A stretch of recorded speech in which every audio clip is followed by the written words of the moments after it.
ഒരു മോമിനായ മനുഷ്യൻ ഒരു ദിവസം 17 തവണ അള്ളാഹുവിനോട് ചോദിക്കൽ നിർബന്ധമായ ഒരു ദുആ ഉണ്ടെങ്കിൽ അതേതാണത്? ഹിദായത്താണ്. ഇഹ്ദിനസ് സിറാത്തൽ മുസ്തഖീം. കാരണം ഫാത്തിഹ സൂറത്ത് ഒരു മോമിനെ സംബന്ധിച്ചിടത്തോളം ഒഴിവാക്കാൻ പറ്റൂല. പ്രത്യേകിച്ച് ഷാഫി മദ്ഹബിൽ ഇമാമു മോദനം, മഅ്മൂം മോദനം. ഇമാമുമായി നേരത്തെ വന്ന് പിന്തുടർന്നവർക്കാണല്ലോ എന്ത് പറയാ? മഅ്മൂം. മറ്റേത് മസ്ബൂക്കാണ്, പിന്തുടർന്നവൻ. അവന് ഫാത്തിഹ ഇല്ല. അവൻ ഇമാമിനോടൊപ്പം വന്ന് നേരെ റുക്കൂയിൽ സുബ്ഹാന റബ്ബിയൽ അദീം ബിഹംദിഹി എന്ന അനക്കമടങ്ങി ഒരു പ്രാവശ്യമെങ്കിലും പറയാൻ എത്തിച്ചാൽ ആ റക്അത്ത് കിട്ടി. അവന് ഫാത്തിഹ ഓതാൻ പറ്റിയെന്നില്ല. നേരത്തെ വന്ന് തുടർന്നവൻ എന്താണ്? മഅ്മൂമാണ്. അങ്ങനെ മഅ്മൂമായി തുടർന്ന ഒരു വ്യക്തിയെ സംബന്ധിച്ചിടത്തോളം എന്തു മോദനം? ഫാത്തിഹയും മോദനം. തറാവീഹ് നിസ്കരിക്കുകയാണെങ്കിൽ കൂടി ശരിക്കും മനസ്സിലാക്കണേ. ഷാഫി മദ്ഹബ് ഇവർക്ക് മനസ്സിലാക്കേണ്ട ഒരു വിഷയമാണ്. ഷാഫിയാണ് നമ്മുടെ മദ്ഹബ്. അതുകൊണ്ട് വളരെ ശ്രദ്ധിക്കും. ഫാത്തിഹ ഓതുമ്പോൾ തറാവീഹ് നിസ്കാരത്തിലാണെങ്കിൽ പോലും ഇമാമു ഓതണം. ഇമാമിനോട് പിന്തുടർന്ന് നിൽക്കുന്ന മഅ്മൂമും ഫാത്തിഹ ഓതണം. നിർബന്ധം. ഇമാമിന്റെ നല്ല ഓത്ത് മുസ്ലിയാരെ കൊള്ളാം. എന്നിട്ട് റുക്കൂയിലോട്ട് പോവാ, ഫാത്തിഹയും ഇല്ല, ഒന്നുമില്ല. ഇടയ്ക്കിടയ്ക്ക് തുപ്പാൻ എഴുന്നേറ്റ് പോകുന്നുണ്ട്, അത് മാത്രം മറക്കത്തില്ല. റക്അത്ത് കഴിയുമ്പോൾ അത് മാത്രം കാര്യമായിട്ട് നടക്കുന്നുണ്ട്. ഫാത്തിഹ ഓതണം. ഇമ്മ കയ്യട്ടി അനങ്ങാതിരുന്നാ പോരാ. മല്ലം യഖറഉ ബിഫാത്തിഹത്തിൽ കിതാബി ലാ സ്വലാത ല. നബി മുഹമ്മദ് മുസ്തഫ. ഫാത്തിഹ സൂറത്ത് ഓതാത്തവന്റെ നിസ്കാരം പരിഗണിക്കൂല. വളരെ ശ്രദ്ധിക്കേണ്ട ഒരു വിഷയമാണ്. ഇതൊന്നും മിക്ക ആളുകൾ ശ്രദ്ധിക്കാത്തൊരു വിഷയമാണ് ഞാനിപ്പോൾ ഇത് പറഞ്ഞത്. ചെറിയ വിഷയമാണ്, പക്ഷെ ഗൗരവമുള്ള വിഷയമാണ്. നിസ്കാരം ഉണ്ടാവൂല. കാര്യമായിട്ട് അവിടെ വന്ന് തലയും കുത്തി മറിഞ്ഞായിട്ട് ഗണിക്കപ്പെടും. എന്തോതണം? ഫാത്തിഹ ഓതണം. വളരെ ശ്രദ്ധിക്കണം. ഞാൻ ഉസ്താദിന്റെ ഓത്ത് കേട്ടല്ലോ, പറ്റൂല. ഓത്ത് കേട്ടാ പോരാ, ഫാത്തിഹ അവിടെ നിന്ന് ഓതി തീർന്നാൽ ഉടനെ നീ എന്തോതണം? ഫാത്തിഹ സൂറത്ത് ഓതണം. അള്ളാഹു തൗഫീഖ് നൽകട്ടെ. നമ്മുടെ നമസ്കാരങ്ങൾക്കൊക്കെ കബൂലിയത്ത് അള്ളാഹു നൽകട്ടെ. അതാ ഞാൻ പറഞ്ഞത്, നമുക്കെല്ലാം അറിയാന്നുള്ളൊരു ധാരണയാണ്. ഒന്നും അറിയില്ല, ഇഷ്ടംപോലെ പഠിക്കാനുണ്ട്. ഇതിപ്പോ ഒരു ഭാഗമാണ് പറഞ്ഞത്. എത്രയോ വിഷയങ്ങൾ നമ്മൾ പഠിക്കാനുണ്ട്. നമ്മളൊരു ക്ലാസ്സും കേൾക്കുന്നില്ല. നാട്ടിൽ ദറസുണ്ടെങ്കിൽ 10 മുത്തല്ലിങ്ങൾക്ക് ഇൽമു പറഞ്ഞു കൊടുക്കുന്ന നേരത്തെങ്കിലും അതിന്റെ ചാരത്ത് വന്നിരുന്നാൽ വെറുതെ നാട്ടിലിരിക്കാൻ, വീട്ടിൽ വെറുതെയാണ്. ആ ദറസിൽ വന്ന് പങ്കെടുത്തൊരു മൂലക്കിരുന്നാൽ ഇൽമു പഠിച്ചതിന്റെ കൂലി ലഭിക്കും, ധാരാളം അറിവും സമ്പാദിക്കാൻ പറ്റും. ഉസ്താദിനോട് ചോദിക്കണം, ഉസ്താദെ കർമ്മശാസ്ത്രത്തിന് ക്ലാസ് എപ്പോഴാണ്? ഫിഖ് കർമ്മശാസ്ത്രം എപ്പോഴാണ് പറയുന്നത്? നിസ്കാരം മറ്റു കാര്യങ്ങളൊക്കെ പറയുന്ന ക്ലാസ് എപ്പോഴാണ്? അപ്പോൾ ഉസ്താദ് പറയും ഇന്ന സമയത്താണ്. ആ സമയത്ത് പോയാൽ മതി. മറ്റേത് നിനക്കൊന്നും തിരിയൂല. ഫാല എന്ന് പറഞ്ഞ് നീ അവിടെ ഇരുന്നിട്ട് ഫാല എന്ന് പറഞ്ഞു വേറൊന്നും നിനക്ക് സർഫൊക്കെ ആയിരിക്കും. അഹവ് ഒന്നും ചിലപ്പോൾ കിട്ടൂല. ഇൽമുൽ ബയാന്, ബദിയോ ഒക്കെ മറ്റു വിഷയങ്ങൾ, റിസാല, ഫലക്ക്, അതൊന്നും നിനക്ക് തലയ്ക്ക് കയറൂല, പെട്ടെന്ന് അങ്ങോട്ട് മനസ്സിലാവൂല. അപ്പൊ നിനക്ക് ഇത്തരത്തിലുള്ള വിഷയങ്ങൾ ചോദിച്ച് മനസ്സിലാക്കാം. ഇനി അതൊന്നും അല്ലാതെ തന്നെ ഉസ്താദുമാരോട് പോയിട്ട് മസലകൾ ചോദിക്കാം. അറിവില്ലാത്ത നമ്മൾ ചോദിക്കണം. യാതൊരു മടിയും വിചാരിക്കാൻ പാടില്ല. നബി സല്ലല്ലാഹു അലൈഹി വസല്ലം തങ്ങളുടെ കാലഘട്ടത്തിൽ സ്വഹാബത്ത്, ഇസ്ലാമിന്റെ ആവിർഭാവ കാലഘട്ടമാണ്. സ്വഹാബത്ത് യാത്ര ചെയ്തു വരുമ്പോൾ ഒരു വ്യക്തി വലിയ അശുദ്ധിക്കാരനാണ്. അദ്ദേഹത്തിന് മുറിവ് പറ്റി, തലയ്ക്കാണ് മുറിവ് പറ്റിയത്. അപ്പൊ അദ്ദേഹത്തിന് നമസ്കാരത്തിന്റെ സമയമായപ്പോൾ എങ്ങനെയാണ് മസ്അല? അവർക്കിടയിൽ തന്നെ ചർച്ചയായി. നബി അവിടെ സ്ഥലത്തില്ല, വിധങ്ങൾ മദീനയിലാണുള്ളത്. അപ്പൊ ചിലര് പറഞ്ഞു കുളിക്കണം എന്ന് പറഞ്ഞു. തയമ്മം ചെയ്ത് നിസ്കരിച്ചാൽ മതി, പിന്നീട് ആ നിസ്കാരം ഖളാ വീട്ടാം. പക്ഷെ അദ്ദേഹത്തോട് പല രീതിക്കുള്ള ഇജ്തിഹാദ് പറഞ്ഞ് ആകെ ഇടങ്ങേറാക്കി. സ്വഹാബിയാണെന്ന് ഓർക്കണം. അദ്ദേഹം സ്വഹാബത്തിന്റെ ചിലരുടെ നിർബന്ധ നിമിത്തമായിട്ട് കുളിച്ചു. കുളിയിലൂടെ ഉണ്ടായിത്തീർന്ന രക്തം തലയ്ക്ക് പൊട്ടലാണ്. രക്തം നല്ലതുപോലെ വാർന്നു.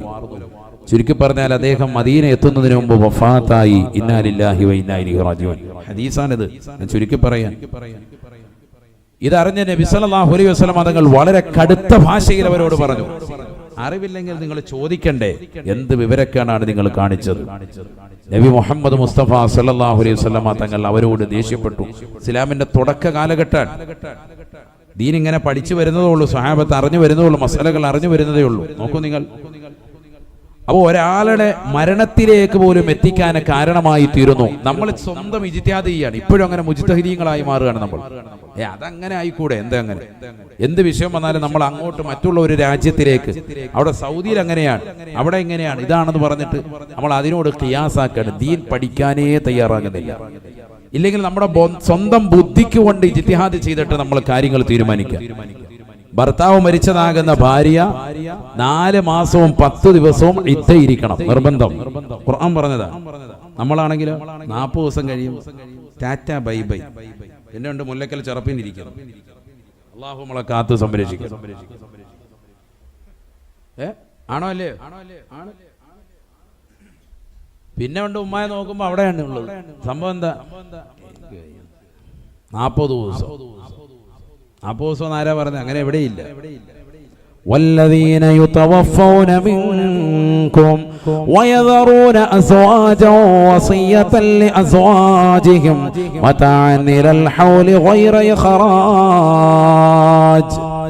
പരിശുദ്ധമായ ഖുർആനിലൂടെ അല്ലാഹു സുബ്ഹാനഹു വ തആല ഓർമ്മപ്പെടുത്തുകയാണ്, ഭർത്താവ് മരിച്ചതാകുന്ന ഭാര്യമാർ തീർച്ചയായും അവർ തീർച്ചയായും അവർ ശ്രദ്ധിക്കണേ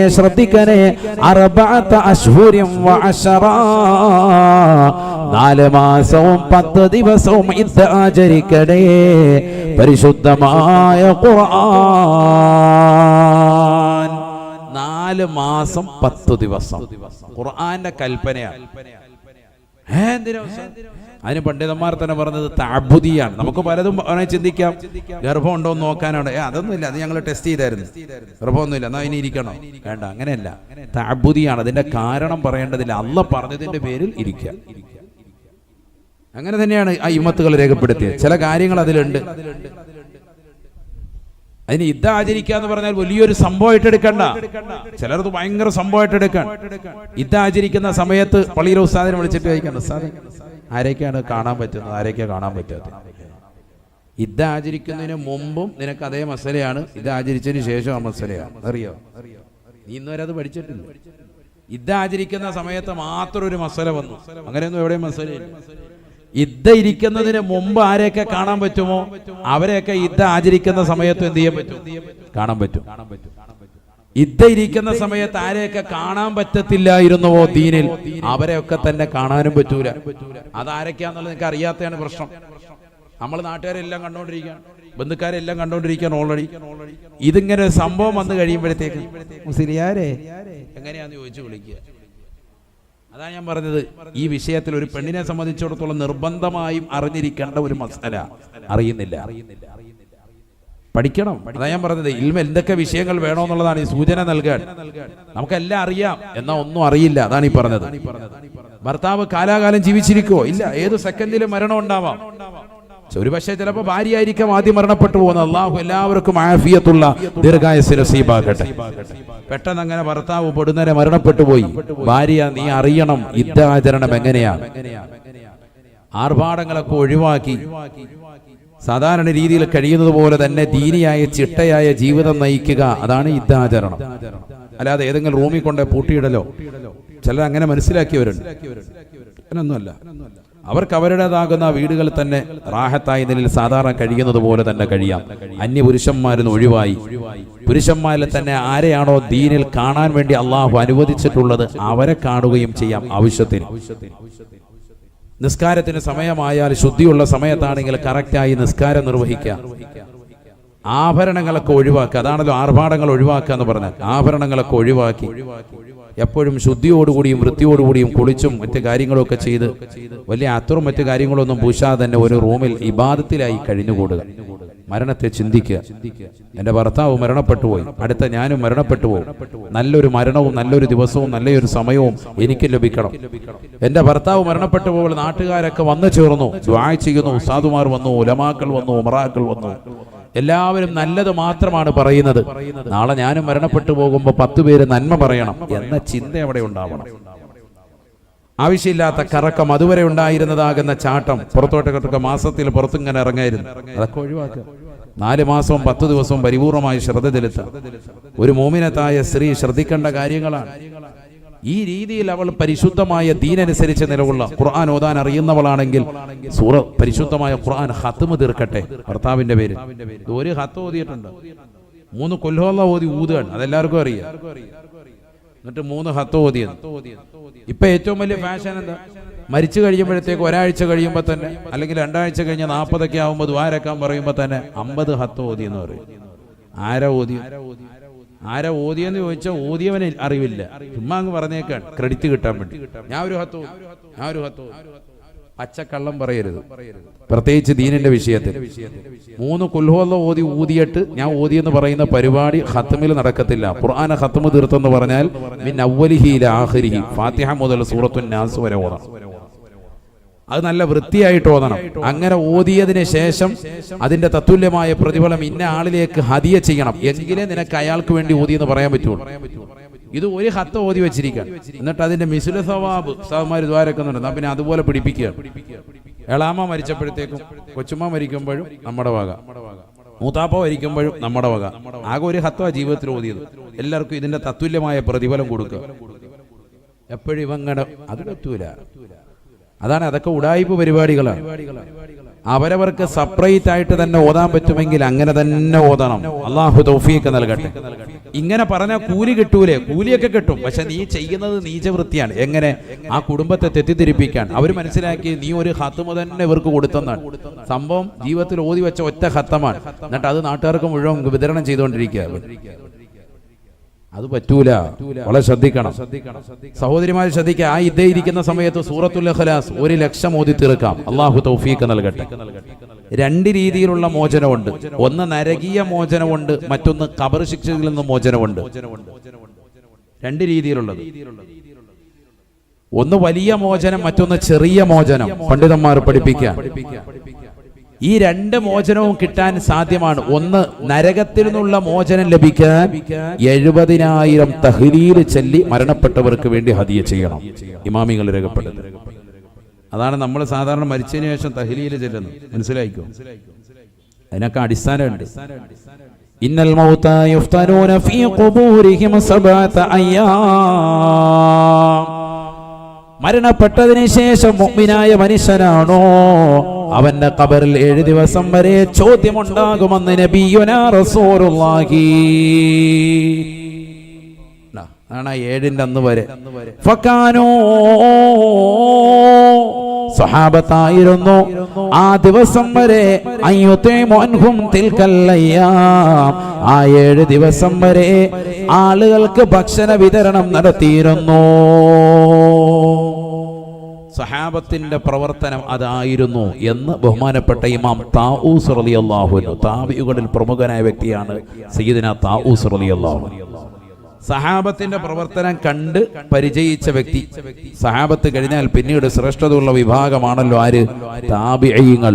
അവരിൽ പ്രമുഖനായ താഊസ് റളിയല്ലാഹു അൻഹു പറയുന്നു, ഫകാനു യുസ്തഹബ്ബൂന അൻ യുത്ഇമ അൻഹും തിൽക്കൽ അയ്യാം. മരണപ്പെട്ടു പോയവർക്ക് വേണ്ടി 7 ദിവസം വരെ ഭക്ഷണം വിതരണം നടത്തിയിരുന്നു. കുടുംബക്കാര് മറ്റുള്ളവരെ സൽക്കരിക്കുക. എങ്ങനെ? ഇതിന്റെ നിയ്യത്ത് വെക്കണം. ഇത് പൊറോട്ടയും കോഴിയും ചിക്കനും ഒക്കെ അടിച്ചിട്ട് റാഹത്തായിട്ട് ആളും കാണും, ആ പരിപാടിയല്ല. ഇത് ദുആ ചെയ്യിപ്പിക്കുകയാണ്. ആർക്ക് വേണ്ടി? ഇതിന്റെ കൂലി എന്റെ വാപ്പാക്ക് കൊടുക്കണം, ഇതിന്റെ കൂലി എന്റെ ഉമ്മാക്ക് കിട്ടണം എന്ന നിയ്യത്തിൽ. അത് തന്നെയാണ് നമ്മുടെ ലക്ഷ്യം. അങ്ങനെ കരുതിക്കൊണ്ട് മറ്റുള്ളവർക്ക് ഭക്ഷണം നൽകുക. അത് ആരുടെ ശൈലിയിൽപ്പെട്ടതായിരുന്നു? സ്വഹാബത്തിന്റെ ശൈലിയിൽപ്പെട്ടതാണ്. കാരണം അള്ളാഹുവിന് ഏറ്റവും ഇഷ്ടമുള്ള പ്രവർത്തനമാണ് എന്ത്? ഭക്ഷണം കൊടുക്കുക എന്നുള്ളത്. അപ്പോൾ മരണപ്പെട്ട് 7 ദിവസം വരെ അങ്ങനെ കൊടുക്കുന്നവരുണ്ട്, അങ്ങനെ ചെയ്യുന്നവരുണ്ട്. 3 നടത്തുന്നതിന് 7 നടത്തുന്നതിനേക്കുള്ള തെളിവാണ് ഇപ്പൊ ഈ പറഞ്ഞത്. മനസ്സിലായിക്കോണം. അള്ളാഹു തൗഫീഖ് നൽകട്ടെ. ഭക്ഷണ വിതരണം. അപ്പൊ ഇതൊക്കെ ഇവിടെ നടക്കുമ്പോഴും ഭാര്യ അകത്ത് ഇരിക്കുന്നവളാണ്.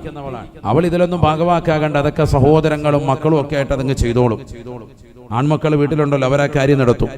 ഉമ്മ വീട്ടിലിരുന്നിട്ട് സൂറത്തുൽ ഇഖ്ലാസ് അങ്ങനെ ഓതിൻ, തഹ്ലീൽ ചൊല്ലി, ലാ ഇലാഹ ഇല്ലല്ലാഹ് അങ്ങനെ ചൊല്ലി 70,000 തഹ്ലീൽ ചൊല്ലി മരണപ്പെട്ടവർക്ക് വേണ്ടി ഹദിയ ചെയ്താൽ തീർച്ചയായും നരകത്തിൽ നിന്നുള്ള മോചനപത്രം അവർക്ക് ലഭിക്കും. അള്ളാഹു തൗഫീഖ് നൽകട്ടെ. അതാണ് നമ്മൾ 70,000 ദിക്ർ ചെല്ലുന്നത്. 3 അല്ലെങ്കിൽ 7 ചൊല്ലി തീർക്കുന്നതിന്റെ കാരണം അതാ. യഥാർത്ഥത്തിൽ ഇത് സ്വന്തമായി ചൊല്ലി നമ്മൾ ഓരോരുത്തരും വെച്ചിരിക്കണം. ഈ ഇരിക്കുന്ന ഓരോരുത്തരും, ഞാൻ എനിക്ക് വേണ്ടി, നിങ്ങൾ ഓരോരുത്തരും നിങ്ങൾക്ക് വേണ്ടി ചൊല്ലി തീർക്കണം. അതിലാണ് ഫലം. നാളെ ആഖിറത്തിന് വേണ്ടി എന്ത് സമ്പാദിച്ചു എന്ന് ചോദിച്ചാൽ എന്താ ഉള്ളത്? ഒന്നുമില്ല, വിരല് കടിക്കും. ഒന്നുമില്ല. ഒരു ഖത്മ പോലും വൃത്തിയായിട്ടില്ല, കറക്റ്റായിട്ട് ഓതിയിട്ടില്ല.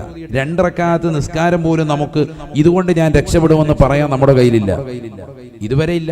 ഇനിയെങ്കിലും അത് റെഡിയാക്കി എടുക്കണം. അള്ളാഹു തൗഫീഖ് നൽകട്ടെ. 70,000 തഹ്ലീൽ. ലാ ഇലാഹ ഇല്ലല്ലാഹു ലാ ഇലാഹ ഇല്ലല്ലാഹ്. അങ്ങനെ നല്ല വൃത്തിയായിട്ട് എഴുതണം. ലാ ഇലാഹ അല്ല, ലാ കഴിഞ്ഞിട്ട് യാ അല്ല, ലാ ഇലാഹ. ഇതൊക്കെ പറയുന്നതിനാണെന്നറിയോ ഇത്രയും പരസ്യമായി പറയുന്നത്? നമ്മൾ ചെല്ലുന്ന ദിക്റുകൾ അത് സ്വീകരിക്കപ്പെടാനാണ്. ഇതൊക്കെ ഓരോ അറിവുകളാണ്, വളരെ ശ്രദ്ധിക്കണം. ലാ ഇലാഹ ഹംസയാണ്, വളരെ ശ്രദ്ധിക്കണം. ലാ ഇലാഹ ഇല്ലല്ലാഹു, അപ്പൊ ഒരെണ്ണമായി.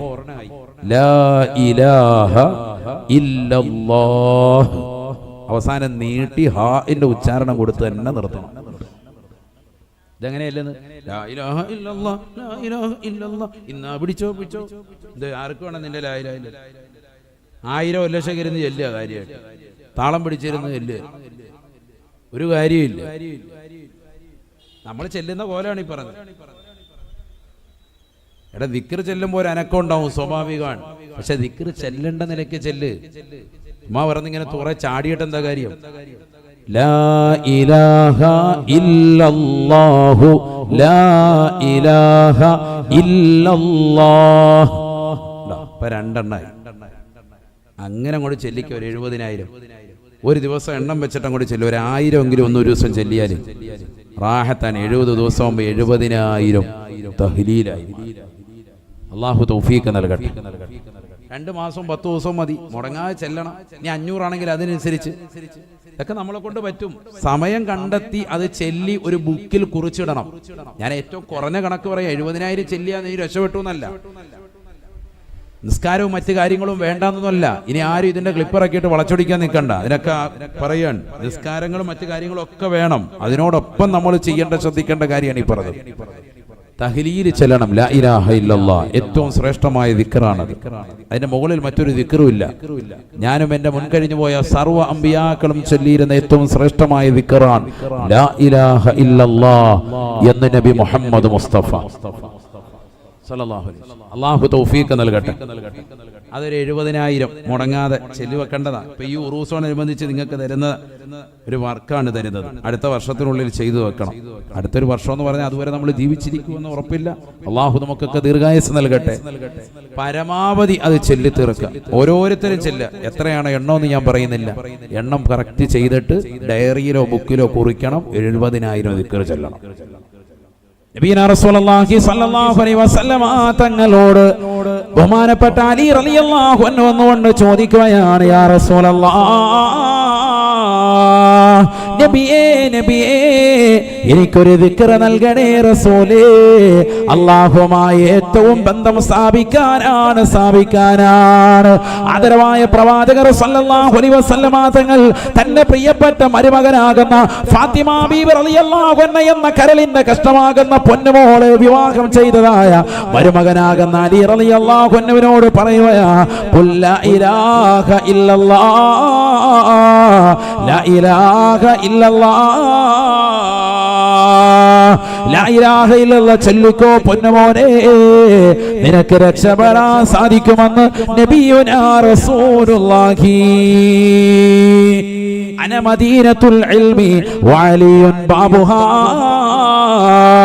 ഞാൻ വിജ്ഞാനത്തിന്റെ പൂന്തോട്ടമാണ് എങ്കിൽ അതിലേക്കുള്ള കവാടമാണ് അലി എന്ന് അള്ളാന്റെ റസൂൽ തന്നെ വിശദീകരിച്ചതായ അറിവിന്റെ കേദാരമാകുന്ന മുത്തുനബി അലിയാര് തങ്ങളോട് പറയുകയാണ്, അലിയേ നീ വിജ്ഞാനത്തിന്റെ കവാടമാണ്, പക്ഷേ ഈ ദിക്ർ നീ കളയല്ലേ അലിയേ. ഖുൽ ലാ ഇലാഹ ഇല്ലല്ലാഹ് ലാ ഇലാഹ ഇല്ലല്ലാഹ് മുറുകെ പിടിക്കണേ എന്ന് നബിയുനാ റസൂലുള്ളാഹി. ഇന്ന് നമ്മൾ സുന്നികൾക്ക് തന്നെ കുറഞ്ഞു പോയ ഒരു ദിക്റാണ് ഇത് ലാ ഇലാഹ ഇല്ലല്ലാഹ്. ആരെങ്കിലും മരിച്ചാൽ മാത്രമേ ചെല്ലൂ. നിസ്കാരത്തിന് ശേഷം 10 എണ്ണം ചെല്ലാൻ പറഞ്ഞാൽ എത്ര പേര് ഇരിക്കുന്നുണ്ട്? ചാടി ഇറങ്ങി ഓടുകയാണ്. കാരണം നമുക്കിന്ന് സുബ്ഹാനല്ലാഹ് അൽഹംദുലില്ലാഹ് അല്ലാഹു അക്ബർ ലാ ഇലാഹ ഇല്ലല്ലാഹ് ഒന്നും വിലയില്ല. നമ്മൾ അർത്ഥം അറിയാത്ത എന്തെങ്കിലുമൊക്കെ ഒരു ലഫ്ള് കിട്ടിയാൽ ഭയങ്കര കിട്ടല. ഉസ്താദുമാരുടെ അടുത്ത് വന്നിട്ട് ഒരു ദിക്ർ ചോദിക്കും. നമ്മൾ ഇന്ന് വരെ കേൾക്കാത്ത ഒരു സാധനം പറയുകയാണെങ്കിൽ വബിൽ ഹഖ് അൻസൽനാഹു വബിൽ ഹഖ് നസല, ഒരു ദിക്റാണത്. ഖുർആനിലെ ആയത്തുമാണ്. 70 പ്രാവശ്യം ചൊല്ലിയാൽ രോഗശമനം ഉണ്ടാവും. അവിടെ പേന എടുത്തില്ല ഉസ്താദ്. ഒന്ന് വാട്സാപ്പിലേക്ക് ഒന്ന് മെസ്സേജ് അയക്കൂ. ലാ ഇലാഹ ഇല്ലല്ലാഹ് കൊടുത്താലോ? ലാ ഇലാഹ ഇല്ലല്ലാഹ് അയ്യാ 30,000 ചൊല്ലിയായിരുന്നു. സലാത്ത് 25,000 ചൊല്ലിയായിരുന്നു. എവിടെ ചൊല്ലി? ഇതല്ലേ പറഞ്ഞത്. ഒരു സാധനം കൊടുത്തായിട്ട് ചെല്ലൂല, ഒരു ഇജാസത്തിന് പ്രകാരം ചെല്ലലുമില്ല. അനുവാദം നൽകി ചെല്ലുന്നതും നീ കൊട്ടപ്പടി അല്ലാതെ ചെല്ലുന്നതിനും രണ്ടും വ്യത്യാസമുണ്ട്, മനസ്സിലാക്കണം. ഒരു വലിയൊരു ആലിമിനെ നമ്മൾ സമീപിച്ചു, സയ്യിദിനെ സമീപിച്ചു, അവര് നമുക്ക് ഇജാസത്ത് പ്രകാരം നൽകുന്നതും അല്ലാതെ ആ ദിക്ർ നീ കൊട്ടപ്പടി ചെല്ലിയതും രണ്ടും രണ്ടാണ്. അള്ളാഹു നമ്മളെ സാലിഹീങ്ങൾ ചേർക്കുമാറാവട്ടെ. അതുകൊണ്ട് അത് മനസ്സിലാക്കണം. അതിന് വലിയൊരു ഫലം ഉണ്ടാവും. അതിന്റെ എണ്ണം അവർ പറയും, ആ എണ്ണം കറക്റ്റായിട്ട് തന്നെ പിടിക്കണം. അങ്ങോട്ട് പറഞ്ഞാൽ ഉടനെ ഇങ്ങോട്ട് റദ്ദ് പറയുന്ന പെണ്ണുങ്ങൾ, അതുപോലെ തന്നെ പുരുഷന്മാരും എന്ത് ദിക്ർ കൊടുത്താലും പറയും ആ ദിക്ർ ഞാൻ 10,000 ചെല്ലും. ഉസ്താദ് ചെല്ലാറുണ്ട്. കളി തമാശ പറഞ്ഞു, ഇത് തന്നെ കളി. എന്ത് ദിക്ർ കൊടുത്താലും അതെല്ലാം 30,000 50,000 ചെല്ലുന്നുണ്ട്. പിന്നെ റാഹത്താണ്, പൊയ്ക്കോളാൻ പറഞ്ഞു. അങ്ങനെ ആകാൻ പാടില്ല. അവ എത്ര ഇതിലാണ് ലാ ഇലാഹ ഇല്ലല്ലാഹ് ആരോടായി പറയുന്നത്? ആരായി പറയുന്നത്? നബി മുഹമ്മദ് മുസ്തഫ സല്ലല്ലാഹു അലൈഹി വസല്ലം തങ്ങൾ വിജ്ഞാനത്തിന്റെ പൂന്തോട്ടത്തിന്റെ കവാടമെന്ന് വിശേഷിപ്പിച്ചതാകുന്ന അലി റളിയല്ലാഹു അൻഹു. ഈ ലാ ഇലാഹ ഇല്ലല്ലാഹു അറിയാം, അതിന്റെ അർത്ഥം അറിയാം, അതിന്റെ അങ്ങേയറ്റം അറിയാം. ഇത് ചൊല്ലിക്കൊണ്ടിരിക്കുന്ന ടീമുമാണ്. മൂപ്പരോടാ പറയുന്നത് ലാ ഇലാഹ ഇല്ലല്ലാഹ് ചൊല്ലിക്കോ. ആരുമായിട്ട് അടുക്കാൻ? അല്ലാഹുമായി അടുക്കണോ? ലാ ഇലാഹ ഇല്ലല്ലാഹ് ചൊല്ലൂ. നബി മുഹമ്മദ് മുസ്തഫ. നമ്മളിനി എത്ര ചെല്ലണം? നിങ്ങൾ പറയും. നമ്മൾ ഈ നിസ്കാരം കഴിഞ്ഞ് 10 പിടിച്ചോ മതിയോ? അതാ പറഞ്ഞത് 70,000 എങ്കിലും ഏറ്റവും കുറഞ്ഞത് ചെല്ല്. നിങ്ങൾ മലബാർ ദേശത്തേക്ക് പോയി നോക്കിൻ, സൂഫികളാകുന്ന മഹത്തുക്കൾ അവിടെ അന്തിവിശ്രമം ചെയ്യുന്നുണ്ട്. ആ മഹാന്മാരുടെ തിരുസവിധത്തിൽ വന്നുകൊണ്ട് മഹത്തുക്കളാകുന്ന മുൻകഴിഞ്ഞു പോയ മഹാരന്മാർ അവരോടൊപ്പം പറ്റി നിന്ന് ഖിദ്മത്തെടുക്കുന്ന കൂട്ടത്തിൽ അവരോടായി ആജ്ഞാപിച്ചിരുന്നത്, നീ ലാ ഇലാഹ ഇല്ലല്ലാഹ് ചൊല്ലിക്കോ. 1,00,000 ചെല്ല്. 1,00,000 ചെല്ല് വരുമ്പോൾ പറയുന്നു അടുത്ത 1,00,000 കൂടി ചെല്ല്. 1,00,000 കൂടി വീണ്ടും ചെല്ല്. 2,00,000 ആക്കി വരുമ്പോൾ പറയുന്നു വീണ്ടും 1,00,000 ചെല്ല്. അല്ലാതെ വിലായത്തിന്റെ പട്ടം കിട്ടി, കോട്ട കിട്ടി, പൊയ്ക്കോന്ന് പറയല്ല. ആരോടായി പറയുന്നത്? നമസ്കാരങ്ങൾ ചിട്ടവെച്ച, നോമ്പുകൾ കൃത്യത വെച്ച, സകാത്തുകൾ കൊടുത്തു വീട്ടിയ, പരിശുദ്ധ മക്കത്തുൽ മുക്കറമയിൽ പോയി ഹജ്ജ് നിർവഹിച്ച, മദീനയിലെ മണവാളനെ പരിപൂർണമായി പുൽകിയ, സലാത്തുകൾ കൊണ്ട് ജീവിതം മുഖരിതമാക്കിയ, നമസ്കാരങ്ങളും മറ്റിത്യാദ കർമ്മങ്ങളും ഹുസൂസിയത്തായി പ്രത്യേകമായി വിറുതുകളും ഔറാദുകളും ഒക്കെ കൃത്യമായി കൊണ്ടു നടക്കുന്ന മഹാരഥന്മാരാകുന്ന സൂഫിയാക്കളാകുന്ന മഹത്തുക്കളോട് 20, 25, 30, 40 വർഷം അവർക്ക് ഖിദ്മത്തെടുത്തു കൂടിയിട്ട് അവസാനമായി വീണ്ടും പറയുന്നു, വിലായത്തിന്റെ സമുന്നതമാകുന്ന പദവി നിനക്ക് കിട്ടണമെങ്കിൽ ലാ ഇലാഹ ഇല്ലല്ലാഹ് ചൊല്ലിയിട്ട് വാ. 1,00,000 ചെല്ല്, 2,00,000 ചെല്ല്, 3,00,000 ചെല്ല്. എപ്പോഴാ കൊടുക്കുന്നത്? അങ്ങേ അറ്റം എത്തിക്കഴിയുമ്പോ. നമ്മൾ എങ്ങും എത്തിയിട്ടില്ല. നിസ്കാരം കഴിഞ്ഞ് 10 ചെല്ലാൻ പറഞ്ഞിട്ട് ചാടി എഴുന്നേറ്റ് പോകുന്ന നമ്മൾ അതിന് തെളിവും ചോദിച്ച് റോഡിൽ പോയി ഇരിക്കുക. തൗഹീദിന്റെ ഏറ്റവും വലിയ കലിമത്താ ലാ ഇലാഹ ഇല്ലല്ലാഹ്. അതിനെന്തിനാ ഇനി കൂടുതൽ തെളിവ് വയ്ക്കുന്നത്? അത് ചെല്ലണ്ടേ? നമ്മൾ ഈ ഉമ്മത്ത് ചെല്ലുന്നില്ല. അള്ളാഹു നമ്മളെ കാത്തു സംരക്ഷിക്കുമാറാവട്ടെ. മരിക്കുമ്പോൾ വാപ്പ മരിച്ചു കിടക്കുമ്പോൾ മാത്രം ചെല്ലാനുള്ളതല്ല. അപ്പോഴും നമുക്ക് സമയമില്ല. നമ്മൾ സെൽഫി എടുത്തുകൊണ്ടിരിക്കുകയാണ്. ആ സമയത്ത് നമ്മളിത് ദ്വാരക്കാൻ വന്നതാകുന്ന സാദാത്യങ്ങൾ ഉസ്താദുമാരും ഒരു സെൽഫി എടുത്തോട്ടെ എന്ന് ചോദിച്ചുകൊണ്ടിരിക്കുക. നമ്മളിതിനില്ല. അള്ളാഹു നമ്മളെ കാത്തു സംരക്ഷിക്കട്ടെ. നമ്മുടെ സ്വഭാവം അങ്ങനെയായി പോയി. അല്ലാഹുവേ ഞങ്ങളെ നീ കാത്തു സംരക്ഷിക്കണേ അല്ലാ, നീ കാത്തു സംരക്ഷിക്കണേ അല്ലാ. നരകത്തിൽ നിന്ന് മോചനപത്രം നമുക്ക് രേഖപ്പെടുത്തണമെങ്കിൽ 70,000 തഹ്ലീൽ ചൊല്ലണം, ലാ ഇലാഹ ഇല്ലല്ലാഹ് എന്ന ദിക്ർ ചൊല്ലണം. ചൊല്ലിയിട്ട് മരണപ്പെട്ടവർക്ക് അതിന്റെ തത്തുല്യമായ പ്രതിഫലം ഹദിയ ചെയ്യണം. ഇൻഷാ അല്ലാഹ് നരകീയ മോചനം അല്ലാഹു രേഖപ്പെടുത്തുമേ. തീർന്നില്ല. രണ്ടാമത്തെ മോചനം പണ്ഡിതന്മാർ രേഖപ്പെടുത്തുന്നു, ഖബർ ശിക്ഷയിൽ നിന്നുള്ള മോചനമാണ്. ഖബർ ഒരു വല്ലാത്ത ഭയാനകമാകുന്ന രോഗമാണ്. ഖബറെന്നു കേട്ടാൽ തൽക്ഷണം നേട്ടേണ്ടതാ, കണ്ടാലുടൻ വാ വിട്ടു നീ കരയേണ്ടതാ. മേടയ്ക്ക് പകരം മാളമാ സുബ്ഹാന റബ്ബി, അതിൽ കിടക്കേണ്ടതാണ് സമാന. ആ ഖബർ ജീവിതത്തിൽ നിന്ന് നിനക്ക് സുഖം ലഭിക്കണോ? 1,00,000 സൂറത്തുൽ ഇഖ്ലാസ് ഓതണേ. 1,00,000 സൂറത്തുൽ ഇഖ്ലാസ് ഓതണം. അല്ലാഹു തൗഫീഖ് നൽകട്ടെ. ഇതൊക്കെ നമ്മൾ ചെയ്യേണ്ടത്. ഇത് ഒരു പണിയും എടുക്കുന്നില്ല, ഒരു സുന്നത്തുകളും ശ്രദ്ധിക്കുന്നില്ല. നമസ്കാരങ്ങൾക്ക് മുമ്പും ശേഷമുള്ള റവാത്തിബ് സുന്നത്തുകൾ ഈ ഉമ്മത്ത് ശ്രദ്ധിക്കുന്നില്ല. നമ്മൾ വലിയ സുന്നികളാ, ആ സുന്നത്തുകൾ എടുക്കാത്തവരായി മാറി. ഫർദ് നിസ്കാരങ്ങൾക്ക് മുമ്പും ശേഷമുള്ള സുന്നത്ത് ആരാ ശ്രദ്ധിക്കുന്നത്? അതാണല്ലോ റവാത്തിബ് സുന്നത്തുകൾ. പതിവാക്കുന്നവർ കുറഞ്ഞുപോയി. അതൊക്കെ ഏതോ പ്രായം ചെന്ന ആളുകൾക്ക് അടുത്ത സെക്കൻഡിൽ മരിക്കുന്നവർക്ക് വേണ്ടി വെച്ചിരിക്കുന്ന നിസ്കാരം പോലെയാക്കി നമ്മൾ കളഞ്ഞു. ചെറുപ്പക്കാരും നിസ്കരിക്കുന്നില്ല. ഫർദായ നിസ്കാരത്തിന് പോലും ഇവൻ പള്ളിയിലില്ല, ഇവൻ ബാത്റൂമിൽ കയറിയിരിക്കുകയാണ്. ഇക്കാമത്ത് കൊടുക്കുന്ന സമയം അതിനകത്ത് ഇരിപ്പുണ്ട്. റൗണ്ടിൽ ഇങ്ങനെ പുക പോകുന്നതാണ്, വല്ല ആചാര്യ കയറിയിരിപ്പുണ്ട്, അതിനകത്ത് കയറിയിരിക്കുക. എത്രയോ സമയം കഴിഞ്ഞിട്ട് ഇറങ്ങി വരുന്നത്. ഒതു കൊടുക്കുന്ന സമയത്ത് 10 മിനിറ്റ് അങ്ങനെ കളയാൻ. ഇമാമ റുക്കുയിലേക്ക് പോകുമ്പോൾ ഓടി വരുന്ന ചില കൂട്ടരുണ്ട്, ആ സമയം മാത്രം നോക്കിയിരിക്കാൻ. ഇമാം തഹിയ്യാത്തിൽ നിന്ന് സലാം വിട്ടുമ്പോഴും വരാൻ വേണ്ടി കാത്തിരിക്കുന്ന ചില മക്കളുണ്ട്. ആണോ അല്ലയോ? ഉണ്ട്, എല്ലാ മഹല്ലത്തിലും ഉണ്ട്. ഇന്നിപ്പോ എല്ലാ പള്ളികളിലും നിസ്കാരം കഴിഞ്ഞിട്ട് ദുആ മൈക്ക് മാറ്റി വെച്ചിട്ടാ ഇമാമിങ്ങൾ ദ്വാരക്ക്. ആണോ അല്ലേ? മിക്ക പള്ളികളിലും അങ്ങനെ. അതെന്താ അങ്ങനെ? കമ്മിറ്റിക്കാർ തന്നെ ഓർഡറാണ്. എന്താ ഓർഡർ കൊടുത്തിരിക്കുന്നത്? വേറൊന്നുമല്ല, ഓർഡർ പുറകി വരുന്നവർക്കുള്ള തശ്വീഷ് ഉണ്ടാക്കരുത് ഉസ്താദ്. അതുകൊണ്ട് എന്ത് ചെയ്തു? മൈക്ക് മാറ്റി വെച്ചു. പുറകി വരുന്നവർ അധികരിച്ചു. ഒരൊറ്റ പള്ളിയിൽ പോലും മസ്ബൂക്കായ ആളുകൾ ഇല്ലാതെ വരുന്നില്ല എന്നുള്ളത് വസ്തുതയാണ്. ബാങ്ക് കൊടുത്ത് 15 മിനിറ്റോളം സമയം കൊടുത്തിട്ട് പോലും ആ മഹല്ലത്തിലുള്ളവർക്ക് പോലും കറക്റ്റായി ജമാഅത്ത് അവ്വൽ ജമാഅത്തിന് എത്തിപ്പെടാൻ പറ്റുന്നില്ല. എല്ലാവരും പിന്തുന്നതിനെ താല്പര്യപ്പെട്ടിരിക്കും. അങ്ങനെ ആയിപ്പോയി. ഇവിടെ ബാങ്ക് കൊടുത്തിട്ട് പിന്നെ എന്തിനാ 15 മിനിറ്റ് കൂടെ കൊടുത്തത്? ഇവരെല്ലാരും കൂടെ വരാൻ വേണ്ടിയിട്ടല്ലേ? എന്നാ പിന്നെ ബാങ്ക് കൊടുത്ത ഉടനെ ഇക്കാമത്ത് കൊടുക്കുക, വേഗം തന്നെ കൈകാര്യം ചെയ്യുക. സുന്നത്ത് നിസ്കരിക്കാനുള്ള സമയം മാത്രം കൊടുത്ത് പെട്ടെന്ന് ഇക്കാമത്തും കൊടുത്ത് ഫർദ് നിസ്കരിക്കുക. ഇത് 15 മിനിറ്റ് കൊടുത്തെന്തിനാ? ഇവരെ പോലെയുള്ളവൻ വരാൻ വേണ്ടിയിട്ട് കൊടുത്തതാണ്. എന്നാലോ ഇക്കാമത്ത് കൊടുക്കാൻ വേണ്ടി കാത്തിരിക്കുക. മൂപ്പര് അതുവരെ ഇങ്ങനെ റാഹത്തായിട്ടിരിക്കുക. അള്ളാഹു നമ്മളെ കാത്തു സംരക്ഷിക്കട്ടെ. ഇക്കാമത്ത് കൊടുക്കണം. ചിലർക്ക് പള്ളിയിൽ ഇമാം മിമ്പറിൽ കയറി അൽഹംദുലില്ലാ എന്ന് പറയുമ്പോഴാണ് ബ്രഷ് എടുത്തുകൊണ്ട് കുളത്തിന്റെ അങ്ങോട്ട് പോകുന്നത് പല്ലിയാക്കാൻ. ഇങ്ങനെയൊക്കെ നടക്കുന്നുണ്ട്. ഞാൻ വെറുതെ പറയല്ല, അതായത് താല്പര്യമില്ല. അവന്റേതാകുന്ന രീതി അങ്ങനെ തന്നെയാണ്.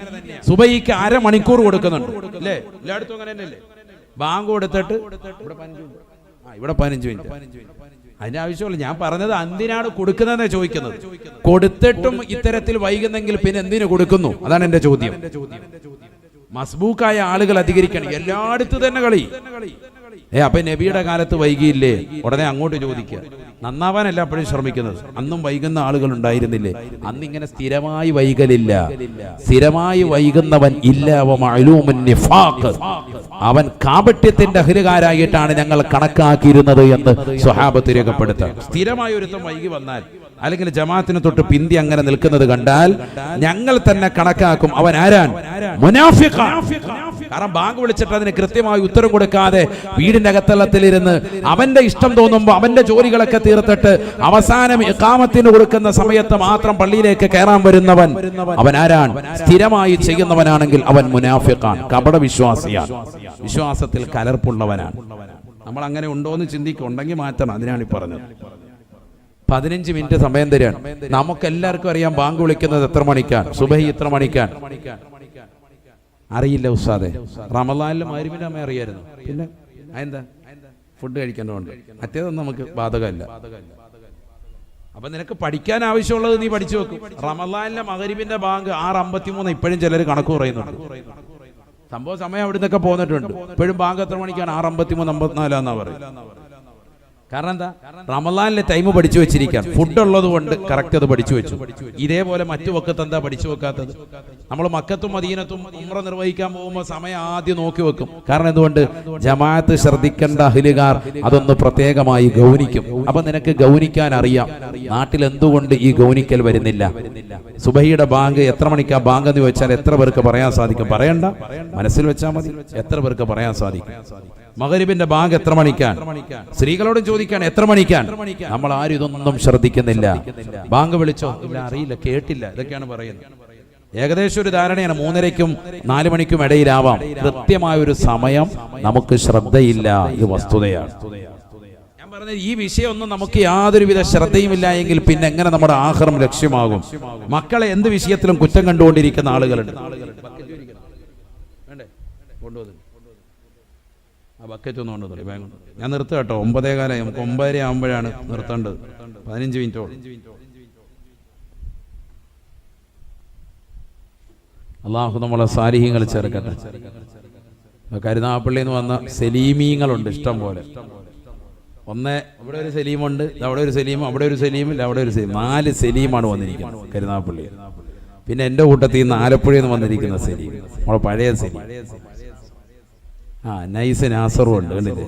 അള്ളാഹു ബർക്കത്ത് ചെയ്യട്ടെ.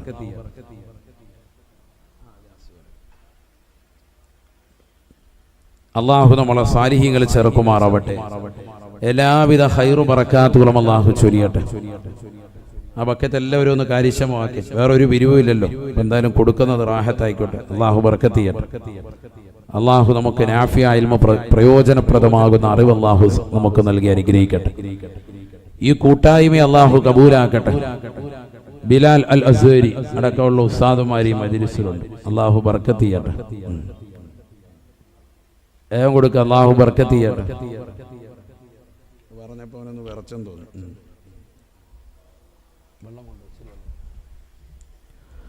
زر ريح المصطفى وزد إقامة به زرت حميم زاويا عن قلبك زلزال زال لا إله إلا الله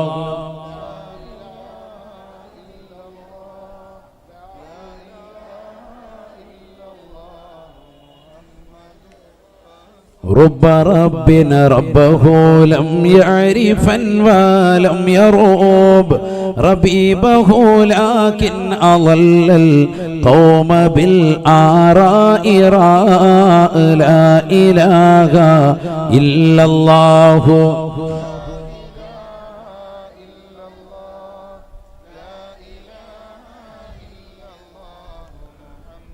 അല്ലാഹുവേ ഞങ്ങളുടെ ഈ മജ്ലിസ് നീ സ്വീകരിക്കണേ അല്ലാ.